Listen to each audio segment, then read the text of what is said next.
বিয়ে শাদী করার শখ নাই? হ্যাঁ, তাহলে বিয়ে শাদী করার শখ না থাকলে ভালো মনের মানুষদের কি করবেন? এর জন্যই তো প্রতিবেদনের সামনে আছি, শুনছি প্রতিবেদনের সামনে আসতে বলে ভালো মনের মানুষ। তো আপনার মনে হয় না যে একটা ঘটক দেখে বিয়ে করে ফেলেন? না ভাই, আমাদের এখানে বিয়ে হইতে অনেক যৌতুক লাগে, এর জন্য আমাদের এইভাবে বিয়ে হয় না। পরন্ত বিকেল আর একটা হাস্যজ্জ্বল সুন্দরীকে নিয়ে কেমন আছেন আপু? ভালো আছি আল্লাহর রহমতে ভাই। নাম কি আপনার? রেশমি। রেশমি সুতা নাকি? যাই কি অবস্থা? অবস্থা খারাপ দেখেই তো প্রতিবেদনের সামনে আছি। আরে কোন কি আপনার মতো একটা সুন্দর মাইয়া অবস্থা কি খারাপ করবো এটা ভাই, হলো? সুন্দর হইলে হবে ভাই, ভাগ্য যে খারাপ, ভাগ্যই তো অসুন্দর করে দিচ্ছে আমাদের। দেখি এই যে একটা গান আছে না, আমার ভাগ্য বড় আজব কারিগর, আপনার অবস্থা কি ওরকম নাকি? ওই রকমই ধরেন, হুম? ওই রকমই ধরেন। জামাই কি করে? জামাই নাই ভাই, কেন জামাই কি হয়েছে? মারা গেছে গা ভাই, কিভাবে? ক্যান্সার হয়ে মারা গেছে। তাই? হুম। চিকিৎসা করেন নাই? না ভাই, টাকা ছিল না, টাকা পয়সা ছিল না, গরিব তো আমরা তো, এর জন্য চিকিৎসা তাই না? করতে পারি না। তো এখন কি করতে চান? কি করি ভাই, এখন লোকের বাসা বাড়িতে কাজ করি। তো লোকের বাসা বাড়িতে কাজ করে পোষায়? কি করবো ভাই, এইভাবে এখন চলি, হুম? এইভাবে এখন সংসারটা চালাই কোনো মতো। তাই না?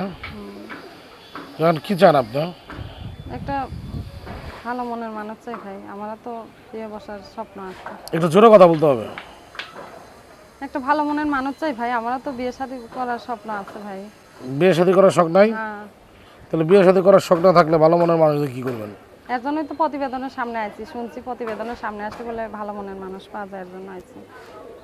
কেন আপনার কেন এটা মনে হইলো? এরকম মানুষের মুখে শুনছি, তার জন্য আছি।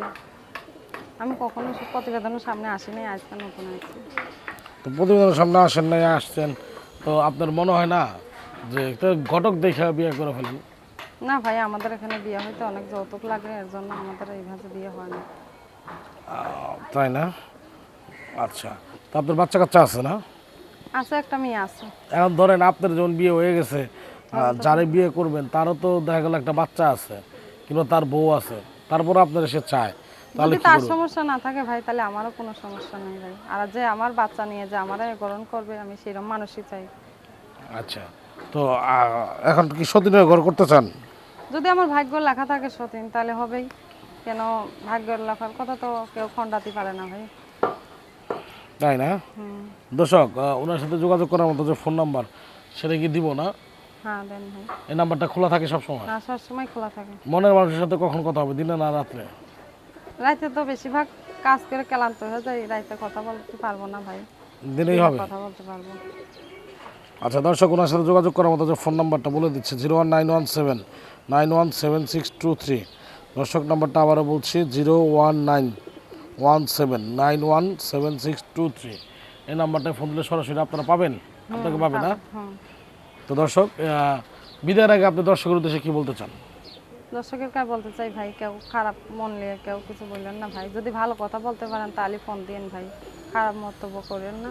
আমি আপনাদের সাথে আশা করি কোনো খারাপ ব্যবহার করবো না, আপনারা আমার সাথে কোনো খারাপই করেন না ভাই। যে খারাপ ব্যবহার বলতে কি বোঝা যায়? খারাপ এই যে কিছু কিছু মানুষ শুনি তো যে নোংরা নোংরা কথা বলে, ফোন দিয়ে আজে বাজে কথা বলে, এর জন্য এই কথা বললাম। আচ্ছা দর্শক, আজকের মতো আমরা এখানে বিদায় নিচ্ছি, আগামীতে আবার আসবো অন্য কোনো দিন আপুকে নিয়ে। আল্লাহ হাফেজ।